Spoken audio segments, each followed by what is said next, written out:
दोस्तों आज की इस क्लास में हम बिहार डीएलएड एंट्रेंस एग्जाम 2023 के लिए इंग्लिश के प्रैक्टिस सेट सॉल्व करेंगे। दोस्तों आज का हमारा टॉपिक है नॉन फाइनाइट्स वर्ब। और दोस्तों ये topic Bihar DElEd entrance exam का आपका जो सिलेबस है उसमें दिया गया है। प्लस दोस्तों 2022 में इस टॉपिक से टोटल 3 क्वेश्चंस पूछे गए थे। ये टॉपिक काफ़ी इंपॉर्टेंट है दोस्तों, इसलिए प्लीज़ इस वीडियो को आप लोग एंड तक जरूर देखिएगा। देखिए यहाँ पर दोस्तों आप लोग देख सकते हैं यूज ऑफ नॉन फाइनाइट्स, ये दोस्तों वर्ब होते हैं, ठीक है ना। तो आज की इस क्लास में हम इस टॉपिक को कंप्लीट करने वाले हैं। प्लस दोस्तों इस टॉपिक के टोटल 20 क्वेश्चंस प्रैक्टिस के सॉल्व करेंगे। इससे हमें पता लग पाएगा एग्जाम में कैसे क्वेश्चंस पूछे जाते हैं। देखिए नॉन फाइनाइट्स वर्ब ये दोस्तों जो हमारा टॉपिक है इससे एग्जाम में क्वेश्चंस किस टाइप के पूछे जाते हैं ये हम देखते हैं। सबसे पहले तो यहाँ पर आप लोग देखेंगे इस सेंटेंस में दोस्तों आफ्टर टेकिंग जो ये हमारा वर्ब है ये दोस्तों क्या है, ये जेरन है। इसमें डी जो है ना साइलेंट होता है। क्या ये जेरन है, प्रेजेंट पार्टिसिपल है, पास्ट पार्टिसिपल है, इन्फिनेटिव है, आखिर है क्या। तो देखिए दोस्तों अगर हमें इन नॉन फाइनाइट्स वर्ब का मतलब पता होता तो दोस्तों हम इजीली इस क्वेश्चन का आंसर कर पाते, क्योंकि नॉन फाइनाइट्स वर्ब के अंतर्गत ही हमारा gerund, present participle, past participle और इन्फिनेटिव आता है। तो जब हम नॉन फाइनाइट्स वर्ब टॉपिक को समझेंगे तो उसके बाद जो है इन सभी उसके प्रकार को भी हम समझ लेंगे। देखिए इस क्वेश्चन में रीचिंग जो हमारा वर्ब है ये क्या है, ये जेरन है, प्रेजेंट पार्टिसिपल है, पास्ट पार्टिसिपल है या इन्फिनेटिव है। तो जब हमें टॉपिक पता ही नहीं होगा कि आखिर नॉन फाइनाइट्स वर्ब होते क्या है तो हम कैसे आंसर कर पाएंगे। लेकिन दोस्तों ये टॉपिक बहुत ही आसान है, अगर आप एक बार ध्यान से समझते हैं तो ईजिली इस टाइप के क्वेश्चंस का आप आंसर कर पाएंगे। देखिए सेंटेंस में प्रयोग के हिसाब से दोस्तों वर्ब के 2 भेद होते हैं। एक होता है दोस्तों हमारा फाइनाइट वर्ब और एक होता है हमारा नॉन फाइनाइट वर्ब।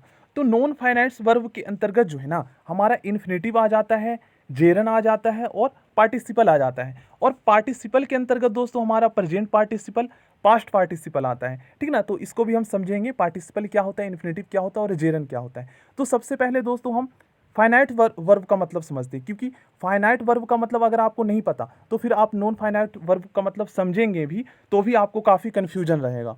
देखिए तो यहाँ पर फाइनाइट्स वर्ब जो ऐसे होते हैं ना जो सब्जेक्ट वर्ब एग्रीमेंट को फॉलो करता है।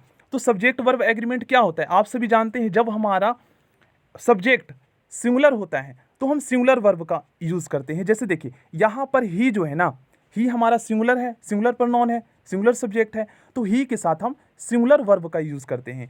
तो वांट्स ये हमारा सिंगुलर वर्ब हो गया, ठीक है ना। क्योंकि मैंने आपको बताया था हम वर्ब के साथ एस या ई एस लगाकर उसे सिंगुलर बनाते हैं। तो WANT ये वांट जो है ना ये ऑलरेडी प्लूरल वर्ब है, तो इसको सिंगुलर बनाने के लिए हम इसमें एस लगा देंगे, क्योंकि यहाँ पर जब हमारा सब्जेक्ट सिंगुलर होगा तो वर्ब भी सिंगुलर आना चाहिए, तभी तो सब्जेक्ट वर्ब एग्रीमेंट को ये जस्टिफाई करेगा, ठीक ना। अब देखिए तो फाइनाइट्स वर्ब ऐसे वर्ब होते हैं जो सेंटेंस के सब्जेक्ट तथा टेंस के मुताबिक अपना रूप बदल लेते हैं। कहने का मतलब ये है कि अगर सब्जेक्ट हमारा प्लूरल होता है तो फिर वर्ब भी हमारा प्लूरल यूज होगा। जैसे देखिए यहाँ पर आर भी जो है ना ये भी हमारा फाइनाइट्स वर्ब के अंतर्गत आता है। अब यू के साथ हम इज का इस्तेमाल क्यों नहीं करेंगे, क्योंकि यू हमारा यहाँ पर प्लूरल सब्जेक्ट है तो इसके साथ आर का यूज़ करेंगे ना कि इज का। जैसे देखिए दे जो है, दे के साथ हम वॉच का यूज़ क्यों नहीं करेंगे, क्योंकि देखिए यहाँ पर दे जो है हमारा प्लूरल सब्जेक्ट है तो इसके साथ प्लूरल हेल्पिंग वर्ब का यूज़ करेंगे। तो फाइनाइट्स वर्ब जो है ना सब्जेक्ट वर्ब एग्रीमेंट को फॉलो करता है, ठीक है ना। और टेंस के अकॉर्डिंग भी अपना रूप बदल लेता है। जैसे अगर सेंटेंस जो है हमारा पास्ट टेंस में है तो वर्ब भी हमारा जो हेल्पिंग वर्ब या मेन वर्ब भी हमारा पास्ट टेंस में यूज होगा। जैसे देखिए ये सेंटेंस जो है पास्ट की बात कर रहा है तो यहाँ पर जो वर्ब यूज़ करेंगे वो टेंस के अकॉर्डिंग चेंज हो जाएगा। प्रेजेंट वाला वांट नहीं यूज़ करेंगे, वांटेड यहाँ पर करेंगे, ठीक है ना। तो इसी तरीके से देखिए फाइनाइट्स वर्ब का मतलब आपको पता चल गया। अब नॉन फाइनाइट्स वर्ब, ठीक है ना, तो ये हमें पता चल गया क्योंकि वर्ब के जो है सेंटेंस में प्रयोग के हिसाब से 2 भेद होते हैं। तो फाइनाइट्स वर्ब पता चल गया। अब हम नॉन फाइनाइट्स वर्ब के अंतर्गत आते हैं और यही टॉपिक आपका सिलेबस के अंतर्गत दिया गया है और इनके 3 प्रकार होते हैं, ठीक है ना। और ऑप्शन में भी आपने देखे होंगे इन्फिनेटिव दिया था, जेरन दिया था और पार्टिसिपल दिया था। चलिए तो अब हम समझते हैं नॉन फाइनाइट्स वर्ब क्या होते हैं, ठीक है ना।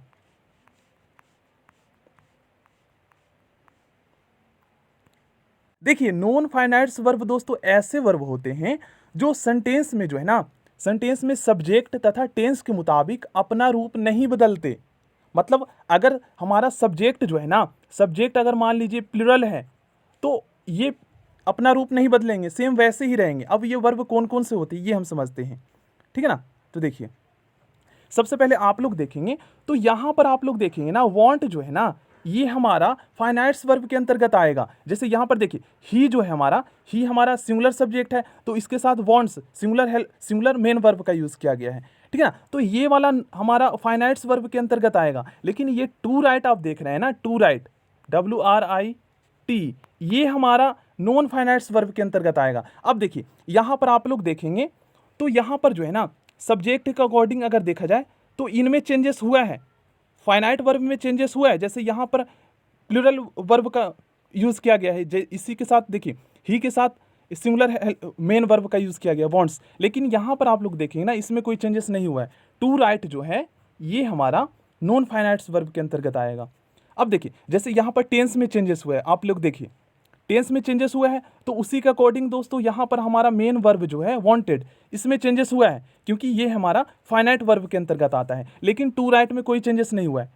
तो यही कहता है हमारा नॉन फाइनाइट्स वर्ब ऐसे वर्ब होते हैं जो सेंटेंस के सब्जेक्ट तथा टेंस के मुताबिक अपना रूप नहीं बदलते, सेम वैसे ही रहते। जैसे इसमें देखिए ही वॉन्ट्स टू राइट, अब यहाँ पर आप लोग देखेंगे तो ये प्रेजेंट टेंस का सेंटेंस है, तो इसमें टू राइट है ना। टू राइट हमारा जो है ये नॉन फाइनाइट्स वर्ब है। तो इसी तरीके से यहाँ पर टेंस चेंज हो गया है, प्रेजेंट के बाद ये पास्ट वाला है, तो इसमें टू राइट, इसमें भी टू राइट है, इसमें भी कोई चेंजेस नहीं हुआ है। तो यही कहता है हमारा नॉन फाइनाइट वर्ब। आप लोग और यहाँ पर पढ़ सकते हैं। देखिए यहाँ पर कहा गया है ना to write non finites verb है क्योंकि ये सब्जेक्ट तथा टेंस से अप्रभावित है, मतलब प्रभावित नहीं होते। इसी प्रकार नॉन फाइनाइट वर्ब सब्जेक्ट तथा टेंस के द्वारा फाइनाइट नहीं होते, मतलब ये जो है चेंजेस होते रहते हैं इसमें। सॉरी, मैं यहाँ पर फाइनाइट वर्ब की बात कर रहा हूँ क्योंकि यहाँ पर नॉन फाइनाइट है, तो नॉन फाइनाइट में कोई भी चेंजेस नहीं होता और फाइनाइट में चेंजेस होता रहता है, ठीक है ना। ये आप लोग देख सकते हैं, ठीक है ना। तो इस बात को दोस्तों आप लोग ध्यान में रखना है कि जो फाइनाइट्स वर्ब होते हैं ये सब्जेक्ट तथा टेंस के मुताबिक चेंजेस होते रहते हैं, ठीक है ना। लेकिन नॉन फाइनाइट्स वर्ब जो होते हैं इसमें कोई भी चेंजेस नहीं होता, ये सेम सीमित रहता है। देखिए दोस्तों अब ये तो हमें पता चल गया है कि फाइनाइट्स वर्ब ऐसे वर्ब होते हैं जो दोस्तों सेंटेंस में सब्जेक्ट तथा टेंस के मुताबिक चेंज हो जाते हैं, ठीक है ना, अपना रूप बदल लेता है क्योंकि ये सब्जेक्ट वर्ब एग्रीमेंट को फॉलो करता है। लेकिन दोस्तों नॉन फाइनाइट्स वर्ब का क्या मतलब होता है, तो देखिए नॉन फाइनाइट्स वर्ब का मतलब ये हमें पता चल गया है कि वाक्य में ये सेंटेंस में टेंस तथा सब्जेक्ट के अकॉर्डिंग चेंजेस नहीं होते, अपना रूप नहीं बदलते, सेम वैसे ही रहते हैं। तो थोड़ा सा और हम समझ लेते हैं। तो यहाँ पर बताया गया है कि फाइनाइट्स वर्ब का अपना एक सब्जेक्ट होता है, इसका अपना एक सब्जेक्ट होता है, इसीलिए तो दोस्तों वो अपने सब्जेक्ट के अकॉर्डिंग चेंज होते हैं। जब इसका सब्जेक्ट ही नहीं होता तो फिर इसमें चेंजेस क्या होता। अब देखिए जैसे ही है तो वांट्स जो है ना ये हमारा फाइनाइट वर्ब है, तो ही के अकॉर्डिंग वांट्स चेंज हो गया है क्योंकि ही सिंगुलर है, तो वांट जो है एस लगाकर ये भी सिंगुलर बन गया है। अगर इसका सब्जेक्ट नहीं होता तो इसमें कोई चेंजेस नहीं होता। अब देखिए यहाँ पर अगर यू होता, सब्जेक्ट हमारा यू होता, तो ये वांट्स नहीं होता, ओनली वांट होता, एस नहीं होता, क्योंकि यू हमारा प्लूरल सब्जेक्ट हो जाता तो वांट भी हमारा प्लूरल मेन वर्ब यूज होता। तो यही है, फाइनाइट वर्ब का अपना एक सब्जेक्ट होता है। इसी तरीके से नॉन फाइनाइट का अपना कोई सब्जेक्ट नहीं होता, ये सेंटेंस में जो है ना मेन वर्ब के ऑब्जेक्ट के रूप में कार्य करता है। जैसे देखिए वांट जो है इसके ऑब्जेक्ट के रूप में यहाँ पर टू राइट है, तो टू राइट यहाँ पर नॉन फिनिटिव वर्ब हो गया। यहाँ non finite verb to write का अपना कोई सब्जेक्ट नहीं है या ऑब्जेक्ट के रूप में प्रयोग किया गया है, ठीक है ना। अब देखिए नॉन फाइनाइट वर्ब के तीन भेद होते हैं। अब ये समझना बहुत ज़्यादा जरूरी है क्योंकि यही ऑप्शन में सबसे ज़्यादा दिया जाता है। तो देखिए यहाँ पर दोस्तों पहला हमारा भेद जो है ना, पहला जो प्रकार है वो है इन्फिनेटिव। नॉन फाइनाइट वर्ब के अंतर्गत पहला आता है इन्फिनेटिव। अब इन्फिनेटिव का मतलब क्या होता है ये भी हम समझेंगे, और जेरन का मतलब क्या होता है ये भी हम समझेंगे, और पार्टिसिपल का मतलब भी हम समझेंगे। तो सबसे पहले दोस्तों हम इन्फिनेटिव का मतलब समझते हैं। देखिए इन्फिनेटिव दोस्तों ऐसे वर्ब होते हैं जो प्रीपोजिशन टू से स्टार्ट होते हैं, टू प्लस में वर्ब की फर्स्ट फॉर्म होंगे, तो ऐसे वर्ब दोस्तों ये हमारा इन्फिनेटिव कहलाता है। और इसमें यहाँ पर आप लोग देखेंगे तो यहाँ पर कहा गया है, देखिए वर्ब के इस रूप पर सब्जेक्ट के नंबर तथा पर्सन का कोई भी प्रभाव नहीं पड़ता। बस मतलब अंतर जो है ना आपको इस तरीके से याद रखना है कि फाइनाइट्स वर्ब का अंतर ये है कि finites verb subject verb agreement को फॉलो करता है, और इनफाइनाइट वर्ब जो होते हैं नॉन फाइनाइट्स वर्ब के जो अंतर्गत आते हैं तो इसमें उसका कोई प्रभाव नहीं पड़ता। मतलब यहाँ पर सब्जेक्ट वर्ब एग्रीमेंट के अकॉर्डिंग ये वर्ब चेंजेस नहीं होते क्योंकि ये वाक्य में ऑब्जेक्ट के रूप में प्रयोग किए जाते हैं, कई बार ये सब्जेक्ट के रूप में भी प्रयोग किए जाते हैं। तो ये समझना पड़ेगा क्योंकि क्वेश्चंस इसी से रिलेटेड बनते हैं। अब हम दोस्तों इसका सेंटेंस में प्रयोग किस तरीके से होता है इन्फिनेटिव वर्ब का, ये हम सीखते हैं। तो देखिए, पहला रूल हमारा क्या कहता है कि इन्फिनेटिव विथ टू का प्रयोग किसी वर्ब के सब्जेक्ट के रूप में भी होता है।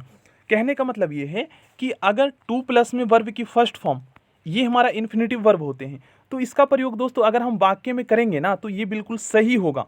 एज अ सब्जेक्ट के रूप में हम जो है किसी वर्ब के सब्जेक्ट के रूप में इसका प्रयोग हम कर सकते हैं। जैसे to find fault is easy, to walk is a good exercise. तो यहाँ पर टू का यूज़ करके जो है ना हम इस वर्ब का एज अ सब्जेक्ट के रूप में प्रयोग कर सकते हैं। लेकिन अगर आप विदाउट टू का प्रयोग करके वर्ब का यूज़ करते हैं, इसका प्रयोग किए बिना वर्ब का यूज़ करते हैं, तो आप नहीं कर सकते, ठीक है ना। लेकिन अगर आप टू लगाकर किसी वर्ब का वाक्य में सब्जेक्ट के रूप में प्रयोग करते हैं तो वो हमारा सेंटेंस बिल्कुल सही होता है। और इससे रिलेटेड क्वेश्चंस जब हम करेंगे ना तो हमें पता लगेगा कैसे क्वेश्चंस आते हैं। देखिए, अब सेकंड रूल क्या कहता है कि इन्फिनेटिव विथ टू का प्रयोग किसी ट्रांजिटिव वर्ब के ऑब्जेक्ट के रूप में होता है। जैसे ही वॉन्ट्स। अब दोस्तों वॉन्ट्स जो है ना, ये तो आपको पता है ये हमारा फाइनाइट्स वर्ब के अंतर्गत आ गया और ये ट्रांजिटिव वर्ब भी है, तो इसका जो है यहाँ पर ऑब्जेक्ट के रूप में भी प्रयोग किया जाता है। दोस्तों ट्रांजिटिव वर्ब और इनट्रांजिटिव वर्ब क्या होते हैं थोड़ा सा हम ये समझ लेते हैं, ठीक है ना। तो देखिए, ट्रांजिटिव वर्ब ऐसे वर्ब होते हैं दोस्तों जो वाक्य का अर्थ स्पष्ट करने के लिए जो है ना ऑब्जेक्ट लेता है। कहने का मतलब ये है कि अगर दोस्तों इस ट्रांजिटिव वर्ब का प्रयोग विदाउट अगर ऑब्जेक्ट का किया जाता है तो उससे जो है ना वाक्य का अर्थ स्पष्ट नहीं होगा। जैसे the boy open the window, अब विंडो अगर हम ना लिखें तो स्पष्ट नहीं हो रहा इस वाक्य का अर्थ कि क्या ओपन किया है ना। तो इसलिए यहाँ पर ऑब्जेक्ट की मतलब बहुत ज़्यादा ऑब्जेक्ट जरूरी है यहाँ पर ट्रांजिटिव वर्ब के साथ, ठीक है ना। अब इनट्रांजिटिव वर्ब ऐसे होते हैं जो ऑब्जेक्ट नहीं लेते, बिना ऑब्जेक्ट के ही उस वाक्य का अर्थ हमें समझ में आ जाता है। जैसे गर्ल्स स्माइल, तो इस तरीके से इसमें हमें समझ में आ रहा है ऑब्जेक्ट की क्या ज़रूरत है। तो यही होते हैं, ठीक है ना। आप लोग याद रख लीजिएगा, बहुत ही इंपॉर्टेंट टॉपिक है ये।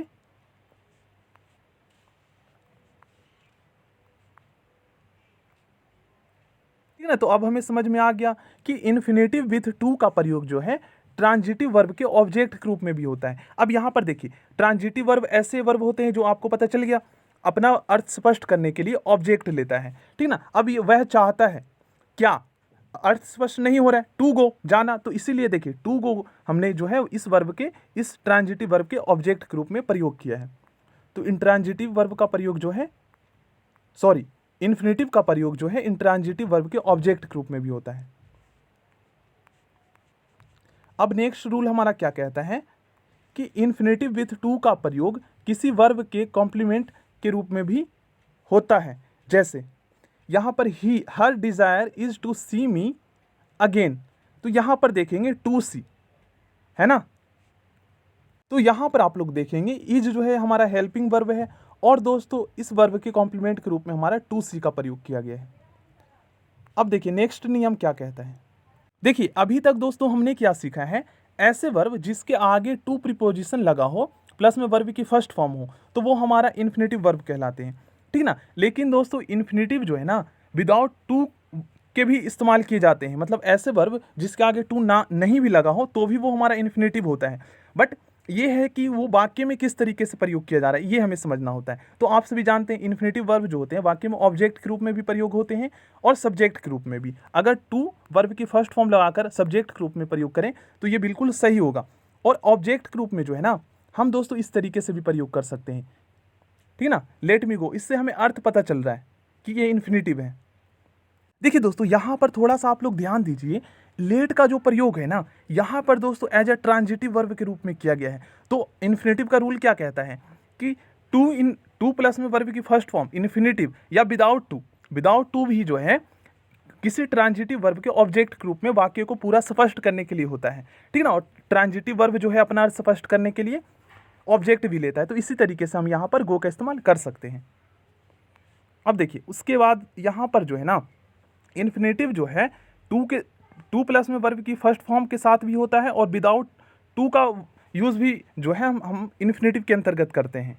देखिए दोस्तों टू इन्फिनेटिव और विदाउट टू इन्फिनेटिव में क्या अंतर होता है, इसका प्रयोग हम वाक्य में अगर हम प्रयोग करें ना तो अच्छे से हमें समझ में आएगा। ठीक है ना। जैसे यहाँ पर आप लोग देखेंगे तो टू गो, टू कम, इसका प्रयोग तो आपको पता ही है, ऑब्जेक्ट के रूप में भी कर सकते हैं और सब्जेक्ट के रूप में भी कर सकते हैं। अब देखिए विदाउट टू का प्रयोग हम देखिए इंट्रांजिटिव वर्ब के ऑब्जेक्ट के रूप में भी कर सकते हैं, जैसे let me go, let him come, let him go, इस तरीके से। देखिए फाइनाइट वर्ब तो दोस्तों हमारा हो गया है, लेकिन दोस्तों नॉन फाइनाइट वर्ब के अंतर्गत 3 टॉपिक आते हैं, ठीक है ना। पहला हमारा इन्फिनेटिव, जो कि अभी हमने कर लिया।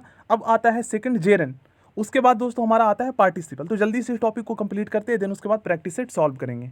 देखिए जेरन दोस्तों ऐसे वर्ब होते हैं जिसके लास्ट में आईएनजी लगा होता है। जो हमारा वर्ब का फोर्थ फॉर्म होता है ना, आईएनजी वाला, वही हमारा जेरन कहलाता है, ठीक ना। बस यही है।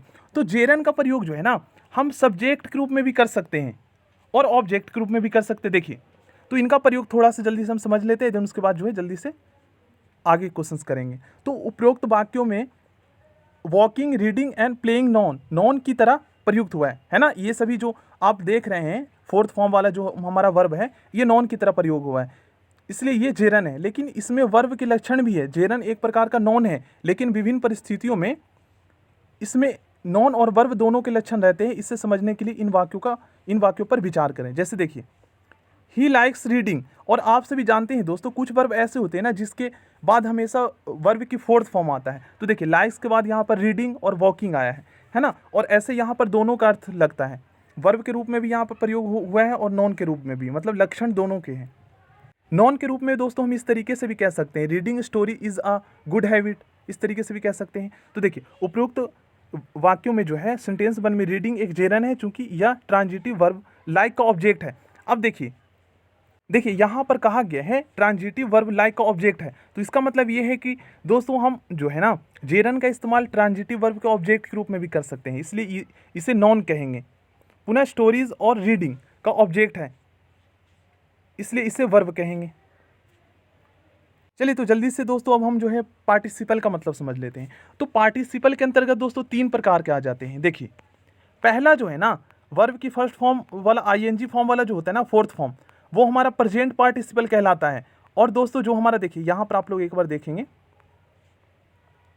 और जो सेकंड वाला होता है ना सेकंड फॉर्म, वो हमारा पास्ट पार्टिसिपल और परफेक्ट पार्टिसिपल कहलाता है। मतलब कि इसके अंतर्गत जो है फोर्थ फॉर्म, थर्ड फॉर्म, ये दोनों आ जाता है। तो देखिए प्रेजेंट पार्टिसिपल के अंतर्गत क्या होते हैं, वर्ब के उस फॉर्म को प्रेजेंट पार्टिसिपल कहा जाता है जिसके लास्ट में आईएनजी लगा रहता है। तो देखिए ये मेन वर्ब है, इसमें आप आईएनजी लगा देंगे तो ये हमारा प्रेजेंट पार्टिसिपल हो जाएगा। कहने का मतलब ये है, देखिए प्रेजेंट पार्टिसिपल को दोस्तों मेन वर्ब के फोर्थ फॉर्म के नाम से भी जाना जाता है। तो ये आपको पता चल गया। अब पास्ट पार्टिसिपल करते हैं। तो देखिए यहाँ पर कहा गया है वर्ब के उस फॉर्म को पास्ट पार्टिसिपल कहा जाता है जिसके लास्ट में ईडी टी ई एन, जैसे ईटेन हो गया, वर्कड हो गया, स्लेप्ट हो गया।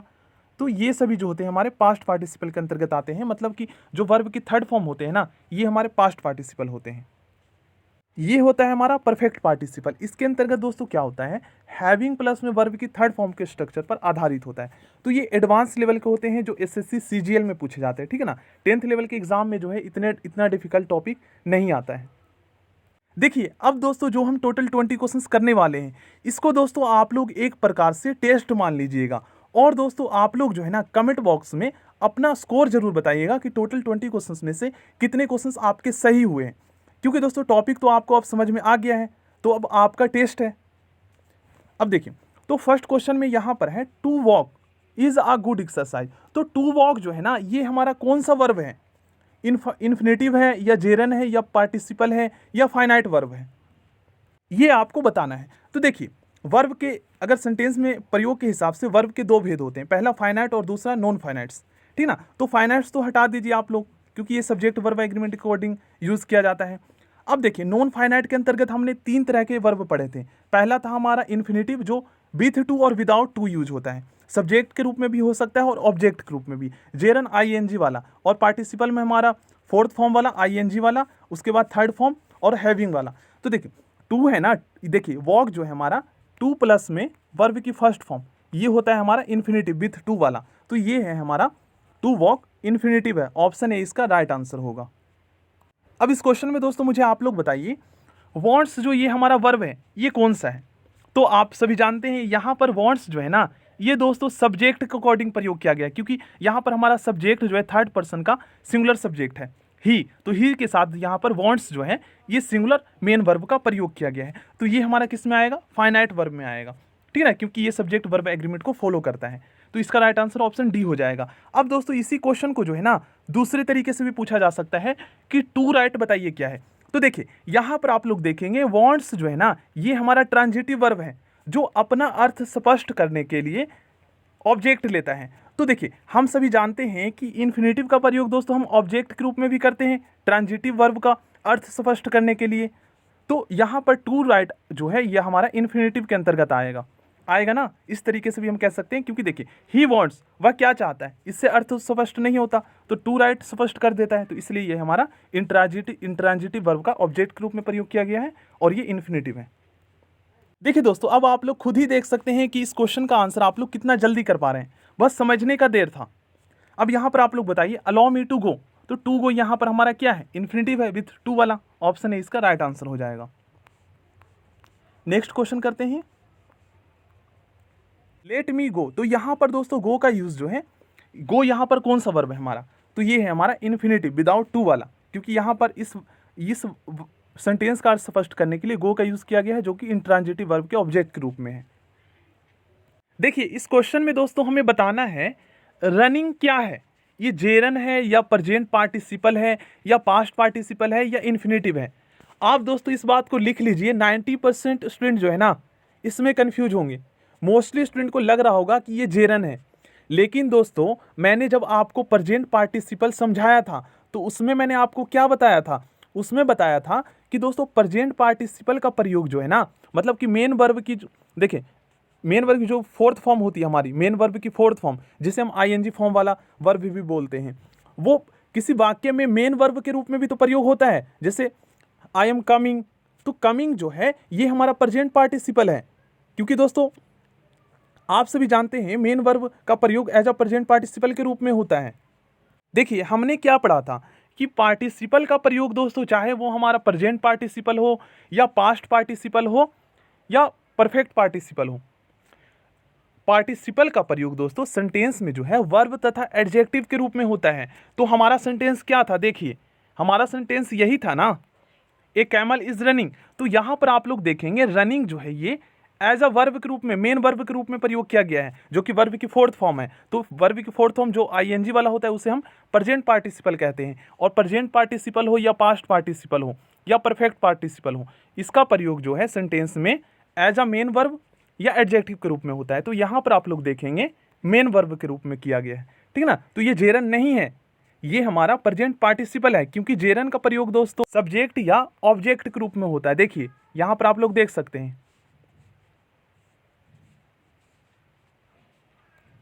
इसका राइट आंसर हमारा ऑप्शन बी हो जाएगा। यहाँ पर रनिंग जो है ये प्रेजेंट पार्टिसिपल है जो कि मेन वर्ब के रूप में प्रयोग किया गया है, या फिर हम कह सकते हैं मेन वर्ब की फोर्थ फॉर्म है। अब यहाँ पर आप लोग देखिए, a tired man was sitting under a tree, तो टायर्ड देखिए मैन के पहले ए टायर्ड, तो ये जो टायर्ड जो है ना ये मैन की विशेषता बता रहे हैं। अब देखिए मैंने आपको क्या कहा था दोस्तों कि पार्टिसिपल का प्रयोग जो है हम एज अ एडजेक्टिव और वर्ब के रूप में करते हैं, लिखा हुआ था ना, मैंने आपको वहाँ पर दिखाया था कि एडजेक्टिव और वर्ब के रूप में करते हैं। तो ये वाला हमारा क्या है, ये जो वर्ब देख रहे हैं ये पास्ट पार्टिसिपल है, तो यहाँ पर इसका प्रयोग मैन की विशेषता के रूप में किया गया है। कुछ मैन के बारे में बता रहा है, मैन क्या है, वो थका हुआ है ना, तो उसके बारे में बता रहा है। तो ये पास्ट पार्टिसिपल का प्रयोग एज अ एडजेक्टिव के रूप में किया गया है, जो कि हमारा है पास्ट पार्टिसिपल ही है, मतलब थर्ड फॉर्म का प्रयोग एज अ पास्ट पार्टिसिपल के रूप में किया गया है, जो कि विशेषता बता रहा है। तो ये हमारा आता है पास्ट पार्टिसिपल के अंतर्गत, ऑप्शन सी इसका राइट आंसर हो जाएगा। इस क्वेश्चन में दोस्तों हमें बताना है स्विमिंग ये जो वर्ब है ये क्या है, जेरन है, इन्फिनेटिव है, पार्टिसिपल है, या इनमें से कोई नहीं है।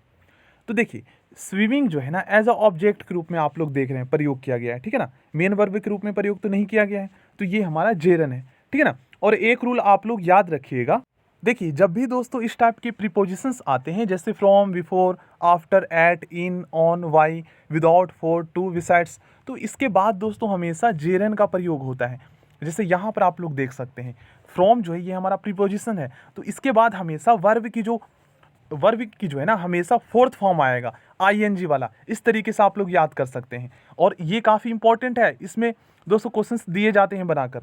अब ऑफ के बाद देखिए यहाँ पर मेन वर्ब की जो है फोर्थ फॉर्म आया, मतलब आईएनजी वाला, जो कि हमारा जेरन है। लेकिन प्रयोग भी आपको समझना है वाक्य में किस तरीके से प्रयोग किया गया है, क्योंकि वर्ब, मेन वर्ब की फोर्थ फॉर्म का प्रयोग तो दोस्तों पार्टिसिपल का भी, पार्टिसिपल के अंतर्गत भी होता है ना। अब देखिए यहाँ पर देखिए आफ्टर जो है और इसके बाद जेरन का प्रयोग किया गया है, और इन सभी वर्ड्स के बाद भी हमेशा जेरन का प्रयोग किया जाता है, ठीक है ना, याद रखिएगा आप लोग। और ये भी आप लोग याद रखिएगा, दा के बाद जो है ना हमेशा जेरन का प्रयोग किया जाता है। इसका राइट आंसर ऑप्शन ए हो जाएगा। देखिए इस रूल को दोस्तों आप लोग ध्यान से पढ़िए, जेरन का प्रयोग दा के बाद होता है, जैसे यहाँ पर आप लोग देख सकते हैं। और दोस्तों देखिए इससे रिलेटेड अभी हम क्वेश्चंस करेंगे, इसलिए मैं आपको यहाँ पर दिखा रहा हूँ। देखिए जेरन का प्रयोग दोस्तों पॉजेसिव के बाद होता है।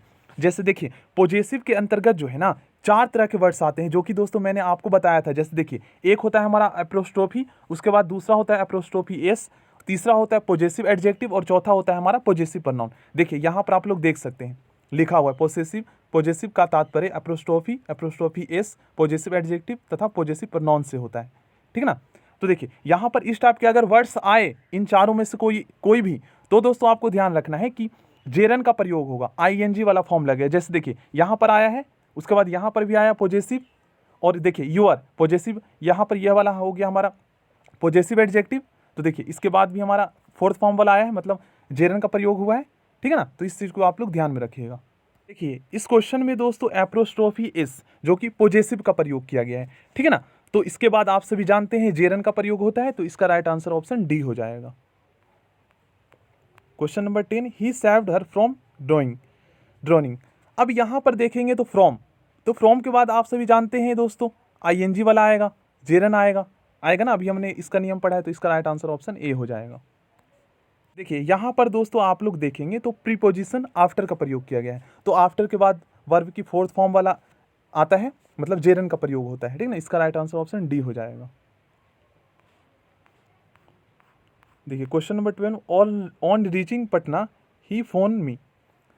तो यहाँ पर आप लोग देखेंगे दोस्तों ऑन जो है हमारा प्रीपोजिशन है, और इसके बाद हमेशा आप लोग जानते हैं जेरन का प्रयोग होता है, ठीक ना। इसका राइट आंसर ऑप्शन ए हो जाएगा। I am very very sorry दोस्तों, यहाँ पर जो है ना टाइपिंग में मिस्टेक हुआ है, यहाँ पर आप लोग टेकिंग लिख लीजिएगा, ठीक है ना, क्योंकि गोइंग वाला पहले वाला यहाँ पर जो है कॉपी हो गया है। तो I am very very sorry. और दोस्तों हो सकता है मैंने यहाँ पर गोइंग बोल दिया हो टेकिंग के स्थान पर, तो उसके लिए भी I am very very sorry, क्योंकि दोस्तों पता नहीं चल पाता जब रिकॉर्ड करते हैं ना, तो पता नहीं चल पाता कि हमने क्या बोला है, ठीक है ना। तो उसके लिए I am very very sorry. यहाँ पर मैंने सही कर दिया है। तो इस तरीके से टेकिंग जो है हमारा आफ्टर के बाद हम लोग जानते हैं जेरन का प्रयोग किया जाता है। देखिए इस क्वेश्चन में दोस्तों एडवाइस के बाद जो है हमारा वॉकिंग का प्रयोग होगा, क्योंकि एडवाइस कुछ वर्ड्स ऐसे होते हैं जिसके बाद हमेशा जेरन का प्रयोग होता है, ठीक है ना। ये मैंने आपको शो किया था। देखिए इस क्वेश्चन में भी लाइक ऐसा वर्ड्स हैं, ऐसे हमारे वर्ब है जिसके बाद हमेशा दोस्तों जेरन का प्रयोग होता है, वर्ब की हमेशा फोर्थ फॉर्म वाला वर्ब आएगा। अब इस क्वेश्चन में दोस्तों आप लोग मुझे बताएंगे प्लेइंग क्या है। तो आप लोग देखिए प्लेइंग जो है ना एज अ मेन वर्ब के रूप में प्रयोग किया गया है ना। तो आप सभी जानते हैं ये हमारा पार्टिसिपल है, और कौन सा पार्टिसिपल है, तो प्रेजेंट पार्टिसिपल है, ठीक है ना। तो पार्टिसिपल का प्रयोग तो आप सभी जानते ही है मेन वर्ब और एडजेक्टिव के रूप में किया जाता है, तो मेन वर्ब के रूप में किया गया है, और ये आईएनजी वाला है मेन वर्ब की फोर्थ फॉर्म, तो प्रेजेंट पार्टिसिपल के अंतर्गत आएगा। नेक्स्ट क्वेश्चन करते हैं। देखिए इस क्वेश्चन में मोस्टली स्टूडेंट जो है ना कंफ्यूज हो सकते हैं, क्योंकि देखिए यहाँ पर आप लोग देखेंगे सबसे पहले आप लोग ये चेक कीजिए कि स्माइलिंग जो है ना, एस आप हटा दीजिएगा, स्माइलिंग जो है क्या ये मेन वर्ब के रूप में प्रयोग किया गया है, तो नहीं, मेन वर्ब के रूप में प्रयोग नहीं किया गया है। ही हैज स्माइलिंग फेसेस, अगर मेन वर्ब के रूप में प्रयोग किया जाता तो हम इस तरीके से चेक कर सकते थे कि हैज़ के बाद हमेशा मेन वर्ब की थर्ड फॉर्म प्रयोग होता है ना, जब आप प्रेजेंट परफेक्ट टेंस का सेंटेंस बनाते हैं। तो सबसे पहले हमें पता चल गया कि स्माइलिंग जो है ये दोस्तों यहाँ पर हमारा स्माइलिंग ये हमारा पार्टिसिपल है। अब यहाँ पर कुछ स्टूडेंट कंफ्यूज होंगे दोस्तों, स्माइलिंग जो है ना ये पार्टिसिपल है, अब ये प्रेजेंट पार्टिसिपल भी हो सकता है, कैसे हो सकता है ये आप लोग समझिए। देखिए पार्टिसिपल का प्रयोग हम एडजेक्टिव और मेन वर्ब के रूप में भी तो करते हैं ना, तो एज ए यहाँ पर एडजेक्टिव के रूप में प्रयोग किया गया है। ये आप कह सकते हैं फेस के लिए, फेस की विशेषता बता रहा है, फेस जो है स्माइलिंग है, तो इसलिए ये हमारा प्रेजेंट पार्टिसिपल के अंतर्गत आ जाएगा। बस ये ध्यान रखना है कि दोनों रूप में कर सकते हैं, मेन वर्ब के रूप में भी और हम इसका इस्तेमाल एडजेक्टिव के रूप में भी। देखिए क्वेश्चन नंबर 17, यहाँ पर Aditi cot him dash her purse. तो दोस्तों कॉट जो है ना ऐसा हमारा वर्ब है जिसके बाद जो है ना हमेशा जेरन का प्रयोग होता है, तो यहाँ पर हमारा स्टीलिंग आएगा। अब देखिए आई फॉन्ड हर, फॉन्ड भी हमारा ऐसा वर्ब है जिसके बाद दोस्तों हमेशा वर्ब की फोर्थ फॉर्म का प्रयोग होता है, तो ए होगा इसका right answer, option A talking. देखिए इस क्वेश्चन का राइट आंसर क्या होगा, तो अगर दोस्तों आप सभी जानते हैं इन्फिनेटिव विथ टू का प्रयोग जो है ना हम सब्जेक्ट के रूप में भी कर सकते हैं। Infinitive with to, two plus में वर्ब की फर्स्ट फॉर्म कर सकते हैं ना, ये तो हमें पता है। तो यहाँ पर हमारा टू डू यहाँ पर यूज हो जाएगा। To do something is better than to do nothing, और टू डू यहाँ पर भी हम यूज़ कर सकते हैं सब्जेक्ट के रूप में। तो देखिए ये वाला भी हमारा सही होगा। और दोस्तों जेरन का प्रयोग जो है ना हम सब्जेक्ट के रूप में भी कर सकते हैं, ये भी हम जानते हैं, तो ये भी हमारा सही होगा। तो इसका राइट आंसर ऑप्शन सी हो जाएगा, ए एंड बी दोनों। चलिए अब इस क्वेश्चन का आंसर दोस्तों आप लोग कमेंट बॉक्स में बताएंगे। इस क्वेश्चन में दोस्तों आपको बताना है वांटेड क्या है, जेरन है, फाइनाइट वर्ब है, प्रेजेंट पार्टिसिपल है, या सभी है, या और टू राइट भी आपको बताना है, ठीक है ना, दोनों ही आपको बताना है ये कौन से वर्ब है। सो थैंक यू फ्रेंड्स, ऐसे ही इंपॉर्टेंट क्वेश्चंस करने के लिए आप लोग चैनल को सब्सक्राइब कर सकते हैं। और दोस्तों आज जो है हम टोटल जो है 50 लाइक का टारगेट रखते हैं, प्लीज़ दोस्तों आप लोग कर दीजिएगा। और दोस्तों और भी आप ऐसे ही इंपॉर्टेंट क्वेश्चंस करना चाहते हैं तो प्लेलिस्ट को आप लोग चेक कर लीजिएगा, वहाँ पर जितनी भी अभी तक क्लासेस हुई है सभी को जो है वहाँ पर मैंने ऐड कर दिया है।